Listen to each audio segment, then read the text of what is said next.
Oh, what a week with Kamala. Oh, man. What a week. What a week. So I came in here ready to actually at least lean W for Kamala. I lean on you niggas like another line of walking. Yo. I leaned W for her at first because apparently she made a policy that actually addressed black men. Oh, let's talk about black men. Let's talk about the black men plan now that I can scratch it off my list. Oh, okay. All right. Well, what did you give it? A W or L? And you finish your take. Finish your take. Well, because I'm giving her an L for a completely separate reason. But not for the plan? I didn't know where to put her for the plan. Okay. I thought that the plan definitely needs fixing, but I think the fact that she addressed black men with policy was a step in the right direction. Fam, we're a month before the election. And she got scared into doing it. If she took a step, and this is what she resulted in, I'm disinterested. That's fair. I'm disinterested. That's absolutely fair. We got protection in the cryptocurrency market, which who are you even talking to? Who are you? Yeah, I don't even know who what are you that's talking for. to with what that. What is that for? And then, right, that was my first reaction. Then if you dig into it deeper and you try to follow the money, of course she got $1 million donation from a digital currency guy, right? So yeah, send the blacks to me so I can get them into crypto. Yeah, that's a little bozo scam number one. Bozo scam number two. The mentorship programs that are supposed to somehow lead to black men being teachers. Okay, is this direct job teaching, like direct on-site job training for black men to become teachers? Or are you putting mentorship programs in the hood like this is 1995? From what I can tell, it just says including pathways to become teachers. Including pathways to become teacher.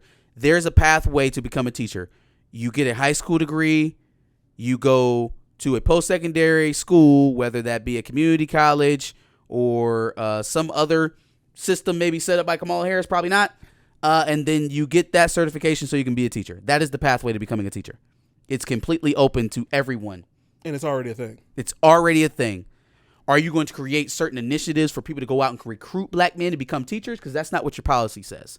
And then when you recruit them, how are you going to ease their access into that industry as they are not very prominent in it currently?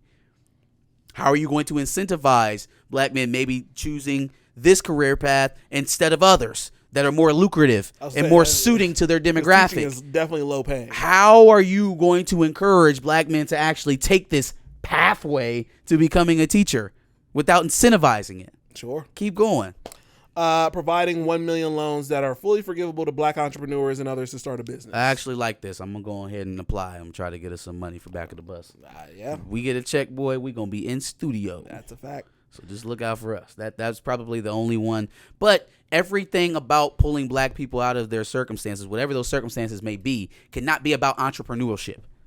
It literally cannot be. Everybody cannot be a boss. That's the fallacy of this hustle mentality we've kind of been pushing out here recently is, oh, man, just go start your own thing. Work for yourself. Everybody can't work for themselves. No, that's a fact. You got to have employees, and not to mention, everybody's selling to a consumer. If all the consumers want to be bosses, we're going to have a problem. Yeah. So you probably won't like the next thing, which is legalizing recreational marijuana and creating opportunities for black Americans to succeed in this new industry. Also, not mad at that, but it's vague and it's not clear. Very vague. Are you going to be directly opening up business opportunities for black entrepreneurs specifically, or black business owners to break into the cannabis industry specifically? Because once again, we know that it is an industry that has worked against black people, even though we've helped promote it into legalization. We promoted it into the billion-dollar industry it currently is, right? With our own dollars. When it was legal and illegal. But even still, we get the brunt of the criminal justice system when it comes to adjudicating around weed. We get the harshest sentences. We get the harshest treatment without any real pathways towards ownership, towards the agricultural sector of the weed industry, farming. Those are the things that black cannabis owners have been left out of in certain cities, certain states. Is that what you're working on? Are you promising to let people go that you we already know you're not going to let nobody out of jail because that's something that we was on your back about in California. Facts. That's a fact. Your constituents agreed to let 1,500 inmates out because they had low-level drug offenses, mostly weed charges, and you fought tooth and nail even after it was passed to keep them inmates in jail for the cheap labor. I found that very ironic. And now all of a sudden you talking about we're going to create pathways for black people to succeed in weed. What about the 1,500 black men you kept locked up? No, that is not fake. It's not a phony story. It's not a conspiracy theory. It happened. Now, the fact that Kamala Harris and her team don't want to deal with that just shows that she's a bad politician. But it did happen, and it's not something that we can just go around. So, yeah, now when you're talking about making weed accessible for everybody, or at least the business of weed accessible for everybody, I don't believe you. It's questionable. I don't believe you. Wholly. You ready for the last one? Yeah, go ahead. Launching a national health equity initiative focused on black men that addresses sickle cell disease, diabetes, mental health, prostate cancer, and other health challenges that disproportionately impact them. Concerned with this one. Number one, again, no direct action, no direct policy initiatives, nothing mentioned in here about preventative care, or maybe comping costs for regular visits, screenings. There's nothing specific in here about what it is they're doing to cull all of those ailments. Yeah. Number two, a month away from the election, and the best that we can do in terms of the health of black men is to throw out all of the buzz diseases that you can think of. Sickle cell, diabetes, just the blackest stuff that you can think of. Here's a thought. Maybe if we would have started this 6 months ago, we could have gotten to all those things, including the mortality rate of black mothers in this country. Because believe it or not, that is not just a women's health issue. Well, you don't have to believe it or not. You just need to have common sense. The mortality rate of black mothers affects the entire black community. If your mother cannot bring you into the world healthy, that affects black women and black men. Sure does.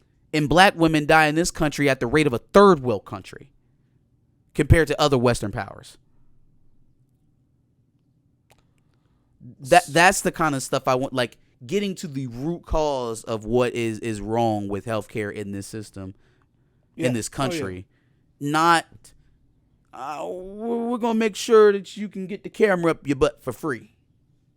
Right. No, I mean, that's legit. We going to make sure you're part of the United Diabetes Club so you can get free testing strips. Give me free healthcare. Fam, you are not at all, first of all, thank you.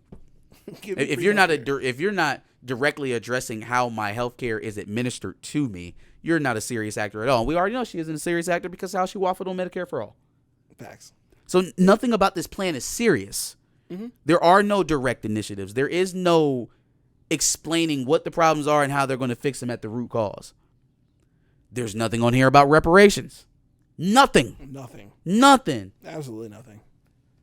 But I've heard, wouldn't that Angela Rye on the Breakfast Club a few weeks ago talk? I don't know why people say she's against the reparations. I was in meetings with her when she's talked about reparations. Where's her plan, Angela? Where's her plan? It's non-existent up to this point. I guess you only come out the woods when it's time to talk shit to Jill Stein. Yikes.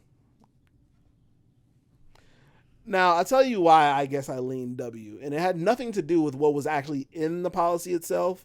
It had more to do with just the fact that this proves the black men vote is powerful and is now powerful enough to get candidates to acknowledge them. And I hope that this sets a precedent to where presidential candidates in the future have to address black men by name when they set up policy. Yeah, I don't know. I seen a graphic the other day about the margin by which Democrats have won the black vote over, for Democratic presidents, right? So they started with Bill Clinton. He was like plus 63 or plus 80. Sorry, plus 80 points with Bill Clinton. Bill Clinton left office with a plus 60% approval rating. You don't even hear about presidents getting to 60% approval rating anymore. That's unheard of. Like 30s. That man left and resigned his position with a 60%. Oh my God. Mm-hmm. Dear God. Anyways, so it started with Bill Clinton. He was up around 80. Then they went down to Hillary Rodham, right? And she dropped down to about 63% in 2016. Okay.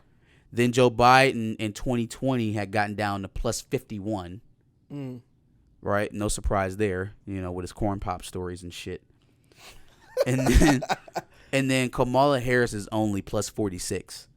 It's literally half of what we were just in the mid 90s with Bill Clinton. Sounds about right. Like, that's how much the Democratic Party has lost in market share of the black vote.